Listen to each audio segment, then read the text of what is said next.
Welcome to Chitra's cooking feast. இன்றைக்கி வீடியோவில் நார் சத்து புரத சத்து நிறைந்த அரிசி சேர்க்காத கோதுமை ரவை முளைக்கட்டிய கருப்பு மூக்கடலையில் ஒரு நல்ல ஒரு ஹெல்த்தி பிரேக்ஃபாஸ்ட் தான் நம்ம எப்படி செய்கிறதுன்னு பார்க்க போகிறோம். நம்ம சேனல்லே பார்த்திங்கன்னா நிறைய அரிசி சேர்க்காத பிரேக்ஃபாஸ்ட் வீடியோஸ் நான் அப்லோட் பண்ணிகிட்ருக்கேன். அந்த வீடியோஸும் பாருங்கள், உங்களுக்கு ரொம்ப யூஸ்ஃபுல்லாக இருக்கும். இந்த தோசைக்கு ஒரு டேஸ்டி சட்னியும் எப்படி செய்கிறதுன்னு பார்க்கலாம். ஒரு மிக்சிங் பவுல் எடுத்திருக்கேன். இதில் 250 ml மெஷர்மெண்ட் உள்ள கப்பில் ஒரு கப் அளவுக்கு கோதுமை ரவை எடுத்திருக்கேன். நான் எடுத்திருக்கிற ரவை பார்த்திங்கன்னா பன்சி ரவா. இந்த தோசைக்கு பார்த்திங்கன்னா சம்பா கோதுமை ரவையும் பயன்படுத்தலாம், அல்லது நம்மக்கிட்ட முழு கோதுமை இருந்ததுன்னா அதுவும் நம்ம ஊற வச்சு இதே போல் செய்யலாங்க. இப்போ ரவை எடுத்து அதே கப்பில் 1/4 கப் அளவுக்கு வெள்ளை உளுந்து சேர்த்துருக்கேன். இப்போ 1 கப் அளவுக்கு கருப்பு மூக்கடலை எடுத்திருக்கேன். இப்போ இந்த ரவையும் உளுந்தும் ஒரு தடவை மட்டும் தண்ணி விட்டு வாஷ் பண்ணி எடுத்துக்கோங்க.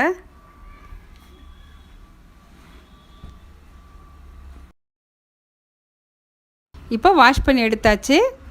நல்ல தண்ணி விட்டு 2 மணி நேரம் ஊற வச்சு எடுத்துக்கலாம். இப்போ பார்த்திங்கன்னா நம்ம ஊற வச்சது நல்லா ஊறி இருக்குது. ரவை நல்லா இந்த அளவுக்கு ஊறி இருக்கணும், அப்போ தான் நமக்கு அரைக்கும் போது நல்லா நைஸாக அரைப்பட்டு வரும். இப்போ இது நான் மிக்ஸி ஜாரில் சேர்த்துட்டு நல்லா நைஸாக அரைச்சி எடுத்துக்கிறேன். இப்போது ரவையும் உளுந்தும் 2 ட்ரிப்பாக நான் அரைச்சி எடுத்துட்டேன். கடைசியாக நம்ம கருப்பு மூக்கடலை சேர்த்துட்டு நல்லா நைஸாக அரைச்சி எடுத்துக்கலாம். இப்போ எல்லாமே அரைச்சி எடுத்தாச்சு. நல்லா ஒரு தடவை கலந்துக்கலாம். இப்போ இது ஒரு 8 மணி நேரம் போல் ஊறட்டும். க்ளோஸ் பண்ணி வைக்கலாம்.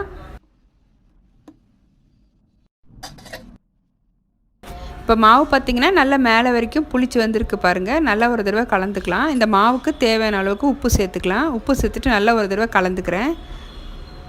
இந்த மாவில் பார்த்திங்கன்னா நம்ம கார பணிகாரம் கூட செய்யலாங்க, அதுவுமே சூப்பராக வரும். நான் இந்த மாவில் தோசை தான் ரெடி பண்ண போகிறேன். தேவையான மாவை மட்டும் எடுத்துக்கிட்டு மிச்சத்தை நான் ஃப்ரிட்ஜில் ஸ்டோர் பண்ணி வைக்க போகிறேன். வெளியே இருந்ததுன்னா நமக்கு மாவு ரொம்ப புளிச்சிரும். இப்போ இதுக்கு குயிக்காக ஒரு சட்னியை நம்ம எப்படி செய்கிறதுன்னு பார்த்துடலாம். இப்போ ஒரு ஸ்டவ் ஆன் பண்ணி ஒரு பேன் வச்சுருக்கேன். இதில் 2 டேபிள் ஸ்பூன் அளவுக்கு ஆயில் சேர்த்துக்கிட்டேன். 1/2 டீஸ்பூன் அளவுக்கு சீரகம் சேர்த்துக்கலாம். 2 டேபிள் ஸ்பூன் அளவுக்கு கருப்பு உளுந்து சேர்த்துக்கிறேன். 1 டீஸ்பூன் அளவுக்கு கடலைப்பருப்பு. இது நல்லா வறுத்துக்கலாம். ஒரு கைப்பிடி அளவுக்கு வேர்க்கடலை சேர்த்துக்கிறேன். ஒரு இனுக்கு கருவேப்பிலை சேர்த்துக்கிறேன். காரத்துக்கு 3 காஞ்ச மிளகாய், 10 பல் பூண்டு, ஒரு சின்ன துண்டு அளவுக்கு இஞ்சி சேர்த்துக்கிறேன். மீடியம் சைஸ் வெங்காயம் 2 வெங்காயம் எடுத்திருக்கேன். இந்த சட்னிக்கு தேவையான அளவுக்கு உப்பு சேர்த்துக்கலாம். 1/4 டீஸ்பூன் அளவுக்கு பெருங்காயத்தூள் சேர்த்துக்கிறேன். வெங்காயம் கொஞ்சம் கலர் மாறட்டும். கலர் மாறினதும் 2 தக்காளி சேர்த்துக்கலாங்க. ஒரு 5 நிமிஷத்துக்கு க்ளோஸ் பண்ணி வைக்கலாம். வெங்காயம் தக்காளி நல்லா வதங்கி வரட்டும். இப்போ பார்த்திங்கன்னா வெங்காயம் தக்காளி நல்லா வதங்கி வந்திருக்கு.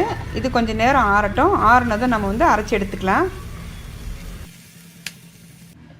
இப்போது சட்னி அரைச்சி எடுத்துக்கிட்டேன். இதுக்கு ஒரு தாளிப்பும் கொடுத்தாச்சுங்க. இப்போ தோசைக்கல் நல்லா சூடாக இருக்குது. வெங்காயம் தேய்ச்சிட்டு 2 கரண்டி அளவுக்கு மாவு சேர்த்துக்கிறேன். நல்லா மாவு பெருசாகவே தேய்ச்சிக்கிறேங்க. நல்லா மெலிசாக தேய்க்க வரும்.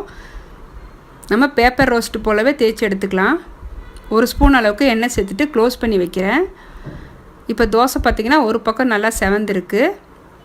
இந்த தோசை நமக்கு அரிசி மாவில் செஞ்ச தோசை மாதிரி நல்லா ரோஸ்ட்டாக இருக்கும், மொறு மொறுன்னு இருக்கும். கண்டிப்பாக மிஸ் பண்ணாமல் இந்த ரெசிபியை ட்ரை பண்ணுங்கள். இப்போ அடுத்த தோசை பார்த்திங்கன்னா நம்ம வெஜிடபிள் ஊத்தப்பம் செய்யலாம். மாவு கொஞ்சம் மொத்தமாகவே சேர்த்துட்டு வெஜிடபிள்ஸ் சேர்த்துக்கிறேன். கேரட்டு, வெங்காயம், கொத்தமல்லி எடுத்துருக்கேன் பொடியாக கட் பண்ணி. இது சேர்த்துட்டு மேலே கொஞ்சம் நான் பொடி சேர்த்துக்கிறேங்க.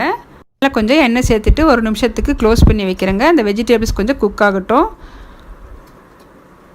இப்போ பார்த்திங்கன்னா நமக்கு பொடி ஊத்தப்பமும் ரெடி ஆயிடுச்சு.